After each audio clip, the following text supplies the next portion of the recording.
Boa noite, irmãos e irmãs em Cristo. Vocês já estão vendo aí o tema da nossa mensagem de hoje. Já foi anunciado aí nos grupos de WhatsApp durante a semana. Discípulos fazem discípulos. E aqui a gente tem uma figura dos discípulos seguindo o seu mestre Jesus. Talvez aí por alguns sorrisos que eu já vi, já identificaram, né? Alguns eu estou vendo que já identificaram lá, o Roger, mais alguns. Vamos fazer um teste aqui. Quem já conhece essa série que está bombando aí no meio cristão ultimamente, no mundo todo, levanta a mão, só para fazer um teste. Olha, bastante gente já assistiu, hein? Ó, aqueles que não assistiram ainda, para não ficar na curiosidade, depois no final do culto, pergunta aí do lado quem levantou a mão. Não vou falar agora não, vocês ficam na curiosidade e no final do culto perguntam que vale a pena conhecer. Então, o tema discípulos fazem discípulos. E eu quero começar fazendo uma pergunta. Quero que vocês reflitam sobre essa pergunta. Qual a principal missão da igreja cristã? Qual o objetivo principal da nossa igreja, da igreja cristã, mundo todo? Pensem aí, cada um para si.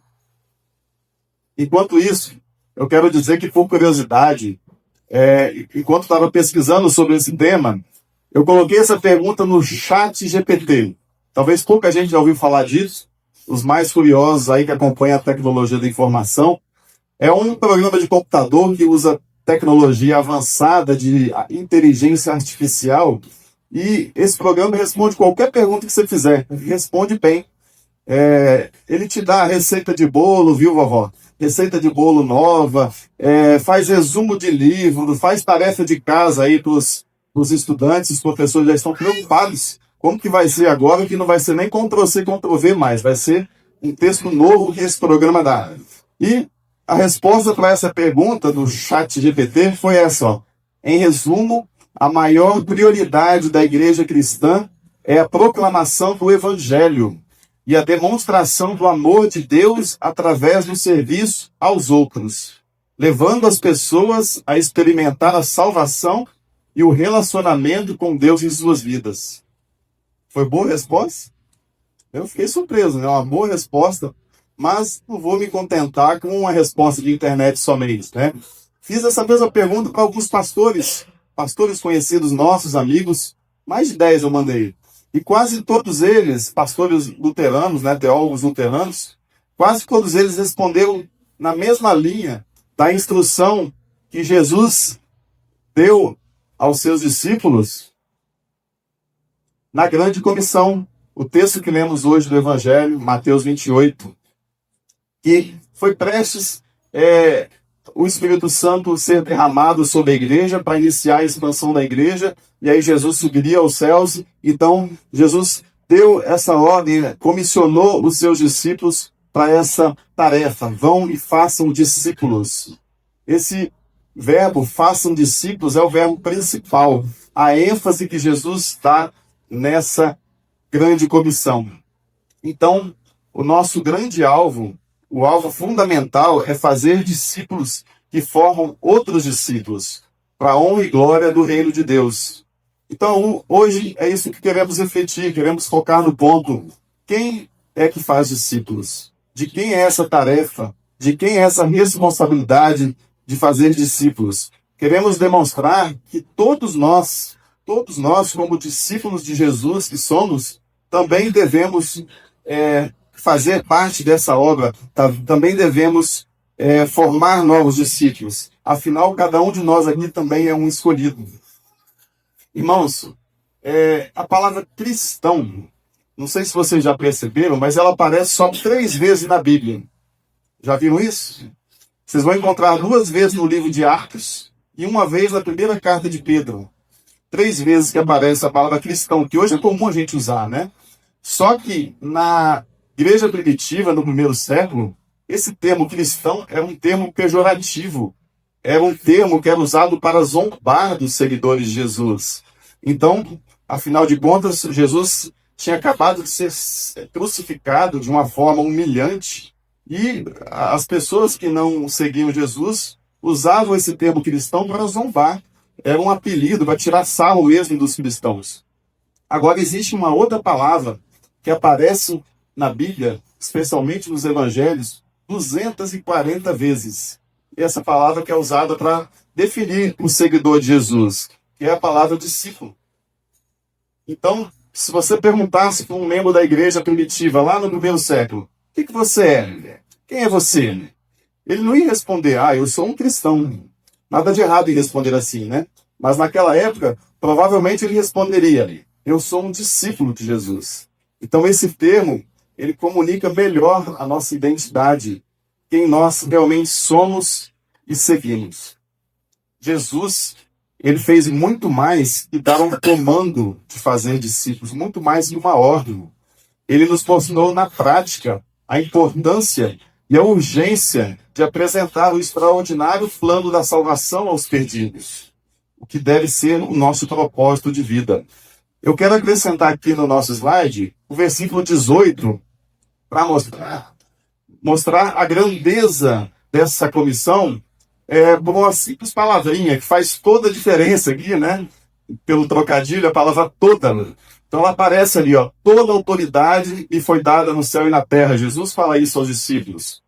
O id, o vão, que está traduzido ali por vão, é direcionado a todas as nações e também os discípulos devem praticar todas as coisas que Jesus ensinou.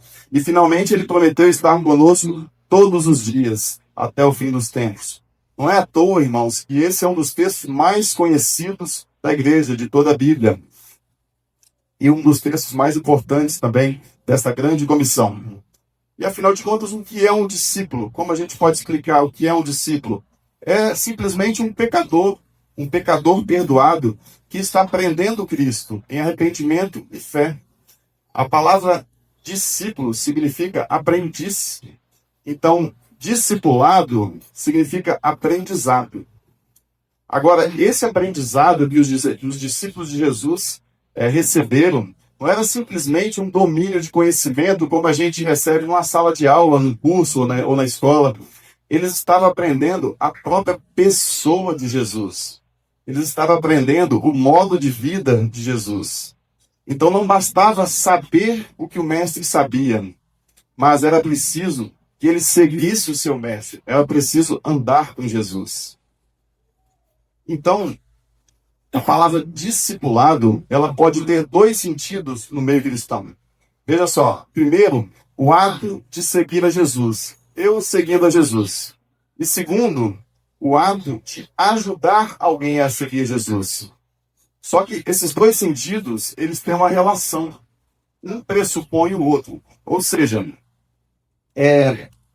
quem segue a Jesus também deve ajudar outros a seguir a Jesus. Uma coisa está ligada à outra. É automático. Não tem como você fazer uma coisa sem fazer a outra. Então, e além disso, o fazer discípulos aqui, ele abrange também alcançar os não cristãos, né, quanto também encorajar os irmãos na fé. As pessoas que não são da igreja e aquelas pessoas, os irmãos da igreja. Então, ninguém está fora desta obra. Irmãos, a Bíblia, ela conta histórias muito inspiradoras de discipulado. Vamos só lembrar algumas aqui rapidamente. Por exemplo, Moisés fazendo o seu sucessor Josué. Ele trabalhou com Josué durante muito tempo, sendo o seu sucessor. Depois, Noeli, sua fiel nora Ruth. O profeta Samuel discipulando os reis Saul, os reis Davi. Eliseu como discípulo de Elias, que também no papel de discipulador depois. Claro, né? Não podia deixar de falar de Jesus e seus discípulos, especialmente Pedro, que tem tantos episódios de aprendizado que ele acaba às vezes aprendendo na marra.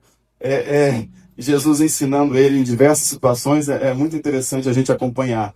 Da mesma forma, Paulo depois, no início do seu ministério, sendo encorajado por Barnabé, e depois Paulo discipulando Timóteo, Silas, Tito, toda uma equipe de discipulado que Paulo tinha.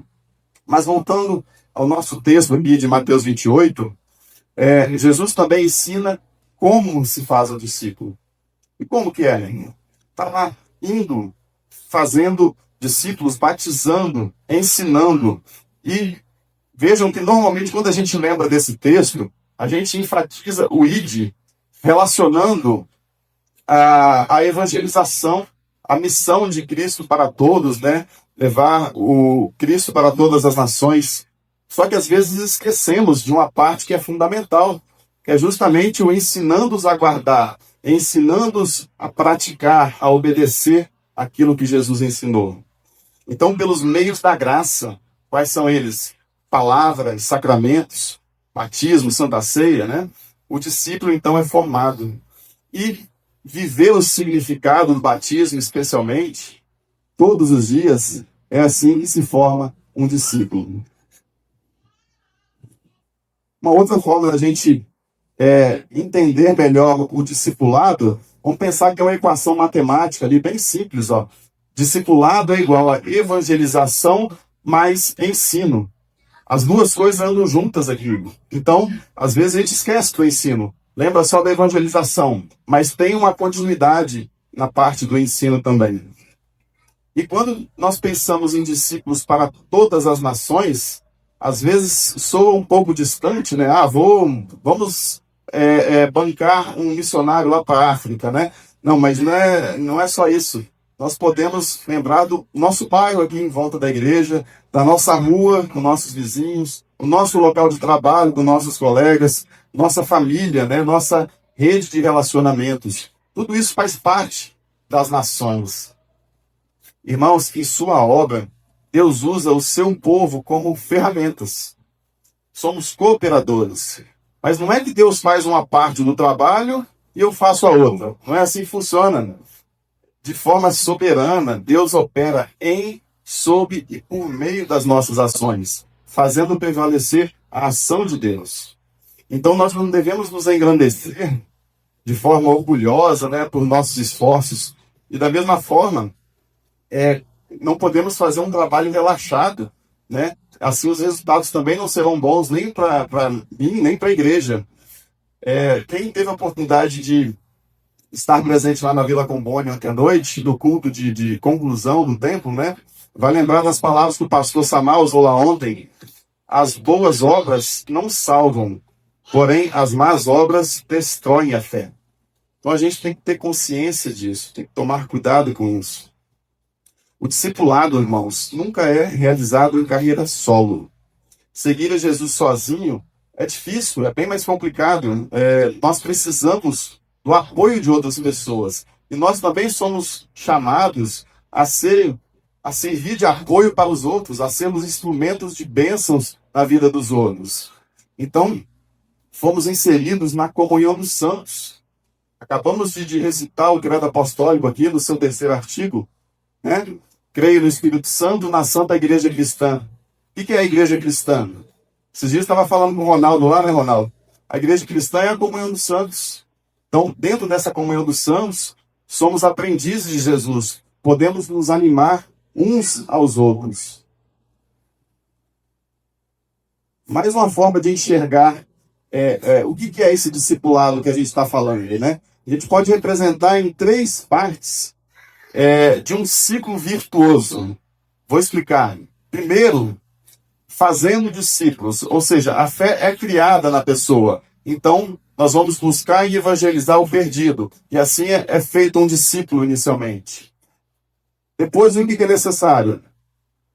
Alimentar essa fé. Vamos nutrindo os discípulos por meio do que eu já falei, palavra e sacramentos. E a terceira parte, que anda junto com a segunda aqui, enviando-os como bênçãos ao mundo. Ou seja, nós vamos viver agora essa fé, e cada cristão tomando a sua cruz, vivendo no dia a dia, e a sua vocação no seu local de trabalho, na sua casa, e assim, pelo nosso testemunho, a gente vai atingir outros discípulos. Vão ser feitos novos discípulos. E aí recomeça esse ciclo de novo, e isso não tem fim, até o céu. Irmãos, o discipulado, entendam, ele não deve ser simplesmente, talvez seja uma palavra nova para muitos aqui, né? Não é tão usada assim no nosso dia a dia, mas entendam que ela não vai ser um departamento da igreja. Agora nós vamos criar o departamento do discipulado, né, pastor? Chamar uns 10 aí, uns 20, para poder fazer esse novo departamento da igreja e vão fazer esse trabalho. Não, não é isso. Todos nós fazemos esse trabalho. Especialmente no nosso lar, em cada lar, esse trabalho deve ser realizado entre marido e esposa, entre os filhos, pai e filhos, entre avós e irmãos. O nosso culto semanal, hoje aqui, por exemplo, ele é a ocasião central desse trabalho de discipulado. Então, aqui esse aprendizado ocorre e a partir daqui as demais ações vão acontecendo na congregação. Aqui a gente recebe a direção para isso acontecer. E também, na sua pregação, no seu treinamento, no seu exemplo, os pastores, eles preparam todos nós, todos os cristãos para serem discípulos. Discípulos de Cristo que ajudam outros a aprenderem a Cristo. Vamos olhar mais um pouquinho para a Bíblia? Vamos tentar aprofundar só mais um pouco? A promessa entregue pelo profeta Joel, que lemos agora há pouco no Antigo Testamento, ela é confirmada no Pentecostes. Prestaram atenção no texto de Joel? Então o Espírito Santo foi derramado sobre toda a igreja. Grifando aqui a palavra toda de novo, toda a igreja. Logo à frente, no livro de Atos 4, versículos 29 a 31, ali Pedro e João tinham acabado de ser soltos da prisão. Então era um momento de tensão para aquela igreja que tinha acabado de começar, e eles estavam reunidos, e aí a igreja orou, e o texto diz assim, orou pedindo a Deus, concede aos teus servos que anunciem a tua palavra com toda a ousadia. Irmãos, quem lembra qual a resposta dessa oração? O que aconteceu ali? Alguém lembra? Em Atos 4? O que aconteceu? Tremeu o lugar onde estavam reunidos, todos ficaram cheios do Espírito Santo e com ousadia anunciavam a palavra de Deus. Realmente um texto tremendo, né? Literalmente falando aqui. Paulo, na nossa epístola de hoje aos Tessalonicenses, Paulo exorta os Tessalonicenses e também a nós, né? O estilo de vida que os discípulos devem ter. Gostaria que vocês lessem comigo. Consolem uns aos outros com estas palavras. Consolem uns aos outros, edifiquem-se mutuamente, como vocês têm feito até agora. Também exortamos vocês, irmãos, a que adoecem-se e vivem de forma desordenada. Consolem os desanimados, amai os fracos e sejam pacientes com todos. Prestem atenção ali nos verbos, nas ações. Consolem uns aos outros, edifiquem-se mutuamente, molestem, consolem, amparem uns aos outros. Esse texto não era só para os Tessalonicenses, ele é para nós hoje aqui também. Lutero, ele sempre destacou, em todo o seu trabalho, todo o seu ministério, sempre destacou o sacerdócio universal de todos os crentes, com base em 1 Pedro 2,9.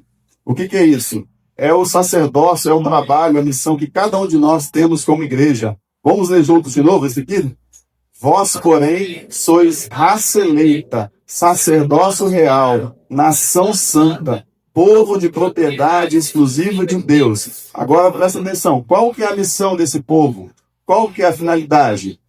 A fim de proclamardes as virtudes daquele que vos chamou das trevas para a sua maravilhosa luz.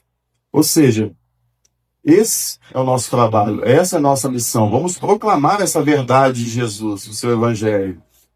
Então, a partir desses textos bíblicos, irmãos, nós percebemos assim fortes evidências que falar a palavra de Deus para os outros não é só esperado, mas é necessário na vida do cristão.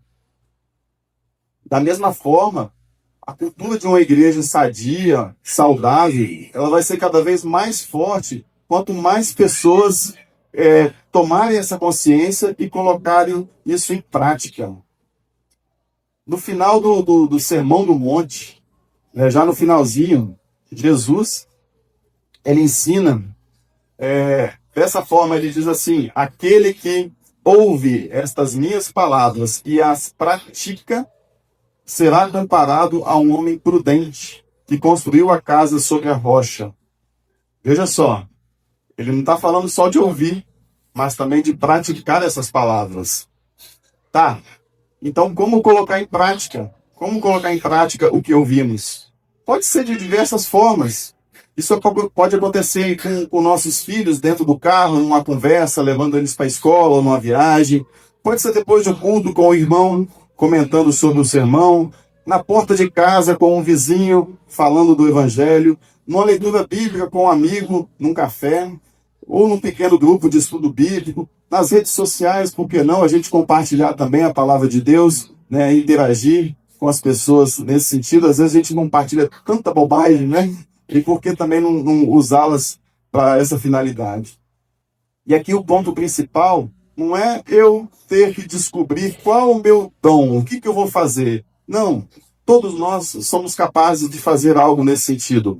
Basta a gente aproveitar e perceber as oportunidades e as necessidades que o Espírito Santo coloca diante de nós. Às vezes parece que o Espírito Santo fica assim esperando. Ele quer chegar no coração de uma alma que precisa do Evangelho e está só aguardando ali um cristão disponível naquele momento, né? Então nós precisamos identificar, responder essas oportunidades que aparecem à nossa frente e assim ficar atento com isso. Então a obra fundamental, aqui respondendo lá a nossa primeira pergunta, a obra fundamental de qualquer ministério cristão é pregar o Evangelho no poder do Espírito Santo e ver pessoas convertidas, enraizadas em Cristo. Todas as outras atividades da igreja, as demais, elas servem de apoio, servem de estrutura para proclamar o Evangelho. E claro, são importantes também. Vamos, como exemplo aqui, a tesouraria, a secretaria, o hall de membros, né, toda a parte administrativa da igreja, locais de cultos, reuniões, materiais de estudo, grupos, comissões, reuniões, etc. Tudo isso, todas essas demais atividades servem de apoio. Mas nós, como discípulos, não vamos ficar restritos a essas atividades. Todo aquele que, pela graça de Deus, se torna um discípulo de Cristo, também participa dessa obra fundamental. É também um formador de discípulos, um parceiro no Evangelho. É claro que, embora os pastores eles tenham responsabilidades específicas para ensinar, supervisionar tudo isso, todos nós, discípulos, têm um papel também de falar a palavra da verdade, uns aos outros e também aos de fora. Só que, irmãos, infelizmente, muitos de nós aqui parecem ter uma visão distorcida, uma visão ultrapassada, em que esse trabalho, o trabalho de edificar a igreja, falar a palavra, esse é só do pastor. Eu faço a minha oferta, eu contribuo financeiramente, né? Então, eu quero ser servido. O pastor está lá para nos servir, né? Então, muitos têm uma visão distorcida em relação a isso, e às vezes, quando alguns ainda se envolvem no trabalho, talvez seja apenas em alguma dessas atividades aí de apoio, de estrutura. Então, essa visão, irmãos, está errada, essa visão não é bíblica. Nós acabamos de ver aqui.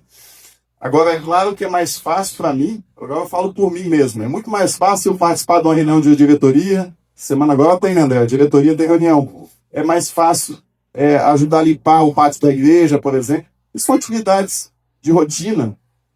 Agora, confrontar um irmão, por exemplo, que está vivendo o pecado, levar uma palavra para ele de admoestação, ou compartilhar o plano da salvação com um amigo, aí eu tenho que sair da minha zona de conforto. É mais difícil, né? Mas é preciso cuidado para que esse trabalho de discipulado não fique sufocado pelo excesso de eventos que temos, pelo excesso de reuniões. Corremos o risco até com esse ativismo. Agora, por outro lado, de forma nenhuma também vamos desvalorizar o ofício pastoral. Não é por aqui. Pelo contrário, né? Porque além de proclamar a palavra, além de administrar os sacramentos, zelar pela sã doutrina, o pastor ele tem um papel fundamental de quê? De capacitar, de equipar os membros para esse trabalho. Então, na sua pregação, o pastor dá a nota musical e a igreja canta no mesmo tom. Fala a mesma mensagem. É igual o Adriano aqui, quando está regendo o coral, ele dá a nota e o coral todo vai cantar naquele mesmo tom, na mesma melodia. Então o nosso líder, o pastor, faz a mesma coisa na sua pregação. Ele dá a direção. E aí a gente vai, ele sempre nessa direção, apontando para Cristo. E a gente segue essa direção. Tá, então, será que para atuar nessa obra de formar discípulos, todos nós temos que ser capazes de dirigir um estudo bíblico ou de fazer uma pregação no culto? Será que agora, cada domingo, vai ter que ter um pregador diferente aqui? Todo mundo tem que ser envolvido nisso? Não, não. Não é por aí que a gente está falando. Na verdade, existem várias outras ocasiões simples onde um cristão pode falar de Jesus a outra pessoa, de forma bem simples. Eu quero que vocês ouçam atentamente alguns exemplos práticos que eu retirei de um estudo e tentem se colocar no lugar desses discípulos aqui que eu vou ler. Ó. Primeiro, Jorge é indagado por Pedro, seu colega de quarto, sobre o que ele fez no final de semana. E Jorge responde que ouviu na igreja um sermão excelente que o ajudou a entender pela primeira vez o que estava errado com o mundo. Jorge continua a orar por Pedro, pedindo que tais oportunidades continuem surgindo e que o coração de Pedro seja amolecido para responder à mensagem do Evangelho. Mais um. Augusto está conversando com Joaquim após o culto. Ele diz como foi encorajado por um versículo bíblico específico naquele culto. Coisa simples. Outro, Miguel.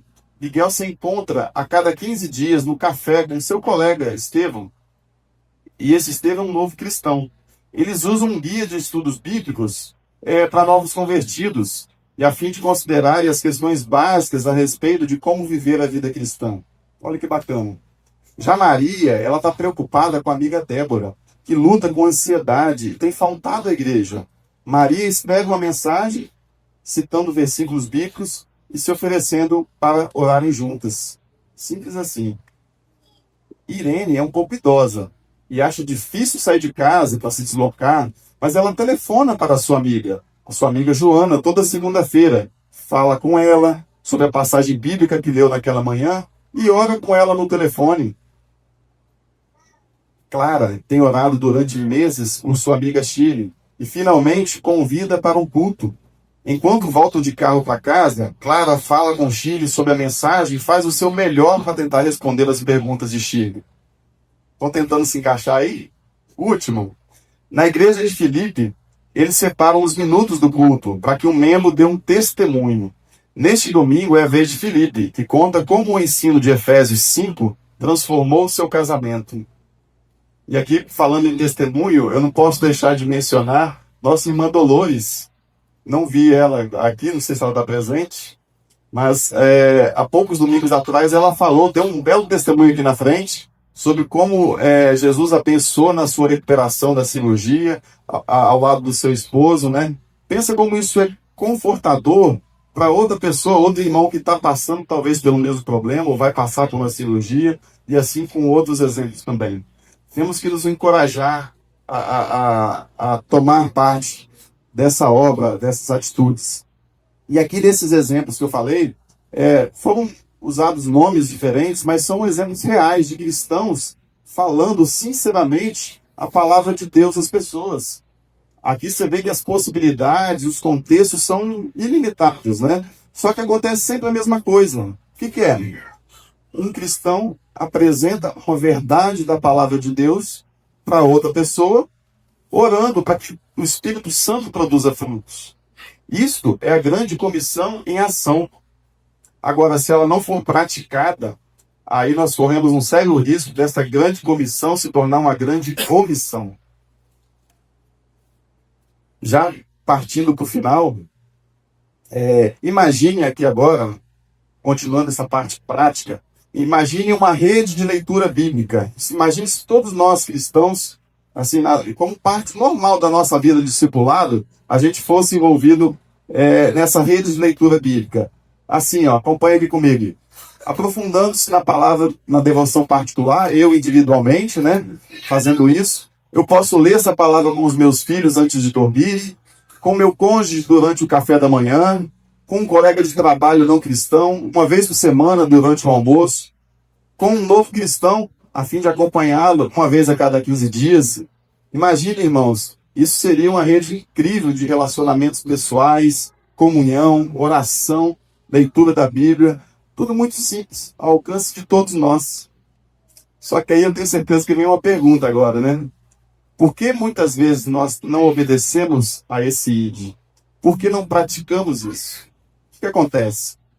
Irmãos, veja só. Quando um assunto é importante na nossa vida, a gente não consegue ficar sem deixar de falar dele. Quem está aí, por exemplo, com uma criança novinha, talvez recém-nascida ou mais nova? Alguém aqui? Ou ficou em casa? Quem tem? Aqui, ó. Tá ali. Eu tenho certeza que você não vai conseguir ficar sem falar dessa criança quando estiver junto nos parentes, ou por visitar alguns parentes fora, das amigas, né? É assim na nossa vida, gente. Por quê? A gente valoriza esse assunto, a gente valoriza esse tema. É algo que o nosso coração transborda para aquelas pessoas que a gente ama. Então, agora devemos pensar. Se não falamos muito da palavra de Deus para as pessoas, será que estamos realmente valorizando devidamente essa palavra? Estamos amando essas pessoas o suficiente? Isso é um problema do nosso coração. O nosso coração é enganoso. Nosso coração é egoísta. E aí segue outra questão. Como pode ser transformado esse coração? A resposta, irmãos, é só pelo poder da palavra. Só pelo Espírito Santo, o poder do Espírito Santo. Então eu preciso aprender a palavra de Deus e orar para que o meu coração seja totalmente preenchido pelo Evangelho. Você precisa aprender e orar para que o Senhor também o faça crescer e aumentar no amor uns para com os outros e para com todos. Talvez você não se sinta capaz ou não saiba nem como começar isso. Por isso eu preciso aproveitar as oportunidades que a igreja oferece para crescimento espiritual. A gente não pode se acomodar a ter contato com a palavra de Deus uma vez por semana aqui no culto, ouvindo o sermão, fazendo as leituras bíblicas. Nós podemos alimentar mais a nossa fé. Os discípulos de Jesus fazem a sua vontade de segunda a segunda. Então concluímos, irmãos, que todos nós podemos e devemos participar também do trabalho de ajudar outros a seguir Jesus. Eu oro e creio que nossa igreja será capacitada pelo Espírito Santo também para essa obra e viverá essa transformação. Finalizando, enraizados em Cristo, nós podemos praticar esses dois grandes alicerces no ensinamento de Jesus. O grande mandamento, a Deus acima de tudo e amar o próximo como a si mesmo. E esse grande mandamento, ele nos mostra o estilo de vida que Deus quer para nós. E a grande comissão que estamos estudando hoje, fazer discípulos, que vai expressar como formar essa vida e como reproduzir esse estilo de vida nas pessoas. Dessa forma, nós vamos compreender, e não só compreender, mas viver o discipulado, orando a fim de alcançar os que estão ao redor para fazer novos discípulos, nutrir, edificar e amar uns aos outros rumo à maturidade em Cristo. Querido irmão, querida irmã, para que você tome parte nessa obra da igreja e coloque em prática essas ações, recorra à palavra, peça coragem, peça discernimento ao Espírito Santo, converse com o pastor, converse com o irmão na fé, buscando capacitação, buscando ajuda. A gente sabe que pode não ser fácil seguir a Cristo sob a cruz, nesse mundo hostil que vivemos, porque os nossos pecados, eles nos atrapalham a seguir. Mas Jesus, com a sua morte na cruz, já perdoou todos os nossos pecados, inclusive os nossos pecados de omissão, de acomodação com o trabalho da igreja. A ressurreição de Jesus nos dá a certeza que Deus aceitou o sacrifício do seu Filho amado. Assim, portanto, o nosso pecado já está perdoado e temos a certeza da morada eterna no céu. Agora, quando você estiver talvez desanimado, pode ouvir de Jesus assim, tende bom ânimo, meu filho, pois para te guiar em toda a sua jornada nessa vida de discipulado, eu estarei com você todos os dias, até a consumação dos séculos. Amém.